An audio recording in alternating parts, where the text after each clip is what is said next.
Empezamos a estudiar comunicación social en la facultad privada, en la facultad católica, allá por el año 71, si mal no recuerdo, sí, 71.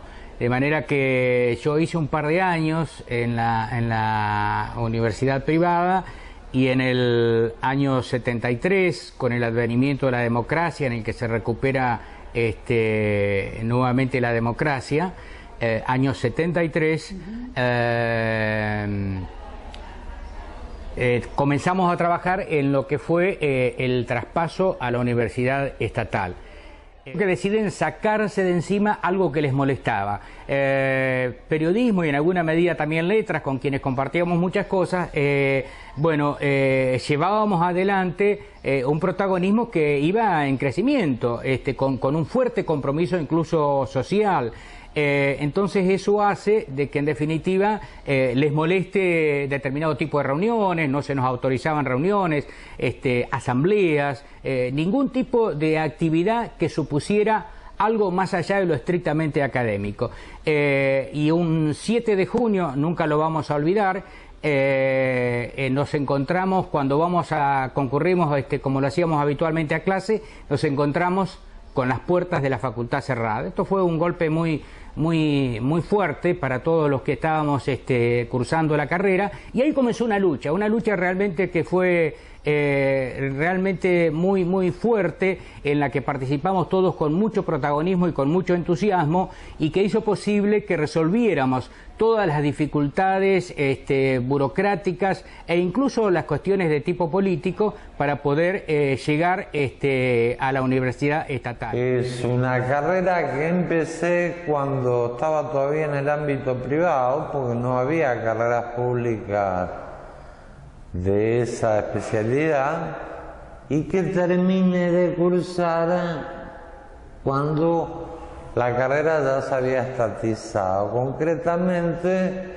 yo creo que entré en el 70, si mal no recuerdo, a la Escuela de Periodismo y Ciencia de la Información. Ese era el nombre. Pertenecía a la UCA, Universidad Católica Argentina, y funcionaba con una carrera de letras. Funcionaban las dos en el edificio del Colegio Cristo Rey. Ese fue el comienzo. Te digo los puntos centrales de la evolución de la carrera y en mi caso, de mi desarrollo entre la misma. Yo hice primero y segundo año más o menos regularmente.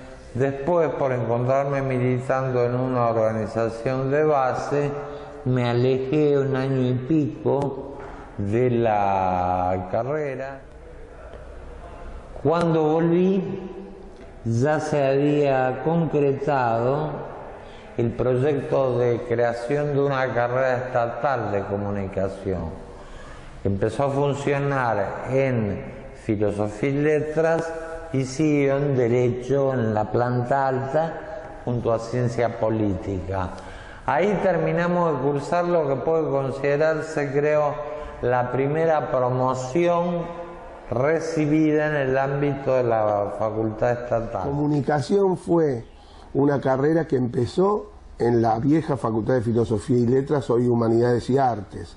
Al poco tiempo, por revoltosa, las autoridades la pasaron de Humanidades y Artes a Derecho. Los de Derecho, que dijeron, no, esto no los queremos, los subieron a los altos de la Facultad de Ciencia Política, y desde esa época, de los duros años del 75, venimos compartiendo alegrías y sinsabores con la carrera de Ciencia Política primero, y después, bueno, en la democracia, con este conglomerado que se ha armado de Relaciones Internacionales, Ciencia Política, Trabajo Social y Comunicación, que esperemos algún día nos podamos poner un nombre que nos represente a todos. Yo creo que eso sería muy importante, porque todas las carreras que están aquí tienen su historia, su tradición de lucha, y a nosotros nos gustaría también ser partícipes del nombre. Imagínate que la carrera de periodismo estaba en pañales todavía en la Católica, y claro, uno por ahí comparando lo que es la universidad hoy, la facultad, claro, no hay parangón. Ejemplo, nosotros en segundo año, yo tuve periodismo radial con Esquerino, y una sola vez fuimos a la radio durante 2 minutos, pero nosotros nunca habíamos ido a una radio, no teníamos estudio, no había máquinas de escribir hasta que después trajeron algunas, es decir, televisión ni hablar. Es decir, que la carrera de ciencia de la información se fue formando. La gente comenzó a trabajar en los distintos programas, y Norma Lucchesi, que me dice: Armando, mirá, había una materia que se llamaba oratoria, precisamente que la daba Sutter Schneider, que después comenzamos a reformarla, y bueno, me meto con ella y empezamos a reelaborarla. Era un poco la antigua oratoria, y después dijimos: che, esto hay que mejorarla.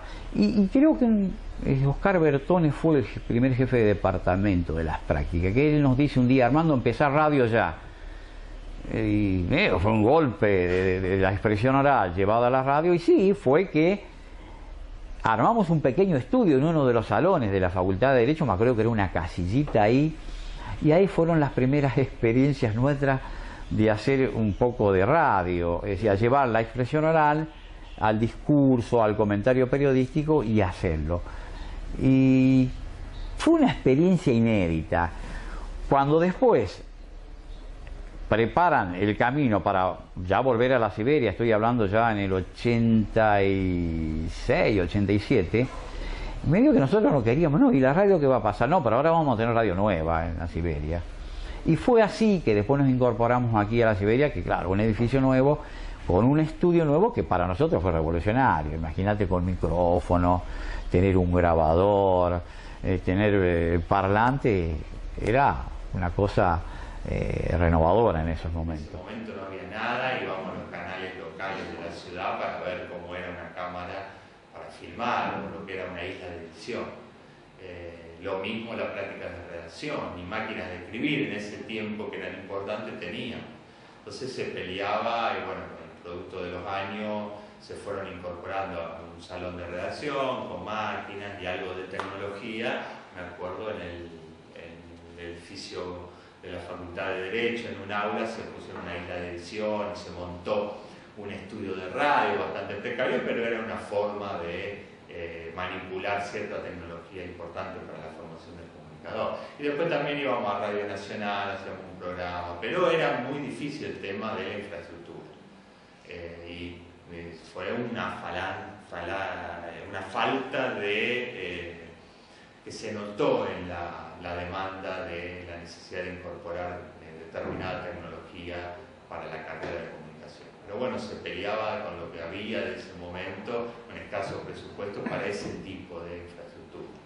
Llevó un tiempo que la universidad en general tome conciencia de lo importante que son esas tecnologías para la formación del comunicador. Yo era Plan 77 y estudié con Plan 77, y recién con la apertura democrática, con un año de proceso de nuevos profesores, en 1986 aparece un primer plan de estudio. Después tuve una reforma en el 87 donde fue muy discutido, participábamos todos, ¿no? Algunos docentes más grandes, los docentes más jóvenes. Recuerdo la cantidad de reuniones que armábamos por departamentos para un poco definir, porque estábamos entre todos casi aprendiendo a definir la comunicación. Hacíamos algunos congresos con otros comunicadores de otros países, pero evidentemente estábamos definiéndonos entre todos qué era estudiar comunicación y qué era lo mejor que se podía aportar para la enseñanza-aprendizaje en ese momento, ¿no?